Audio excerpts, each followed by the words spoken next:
This lucky clover actually had 7 leaves. Fry plucked it and wore it around his wrist. Miracles immediately started happening. He made every random shot he took. Game over! In a street dance competition, he put the clover on his head and pulled off high difficulty moves effortlessly.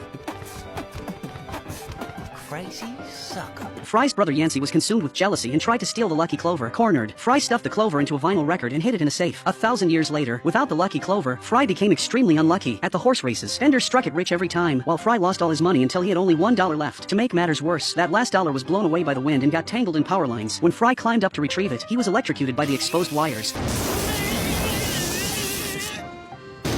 Fry thought of his lucky clover and decided to go get it back with Bender. They successfully found Fry's old house, and after Bender helped him open the safe, the clover was nowhere to be seen. Fry was convinced his brother Yancey had stolen it. Later, he noticed that the lapel pin on Yancey's statue was exactly that lucky clover. What infuriated him even more was that Yancey had taken his name Philip J. Fry and lived a wealthy life. The professor immediately looked up information on Philip J. Fry and found that he was a famous astronaut, philanthropist, entrepreneur, and the first person to set foot on Mars. He had not only won the lottery jackpot and owned a mansion, but also discovered an oil reserve beneath the mansion later on. All of this was thanks to that lucky clover. Besides that, Yancey had married the most beautiful supermodel, and in the end, he was buried in the National Cemetery with the lucky clover interred alongside him. Fry was determined to take back his lucky clover. When he dug up Philip J. Fry's grave, there was indeed a clover inside, but there was a line of small text on the tombstone. Here lies Philip J. Fry, named for his uncle, to carry on his spirit. It turned out that after Fry was cryogenically frozen, Yancey missed his little brother so much that he named his newborn son Fry too.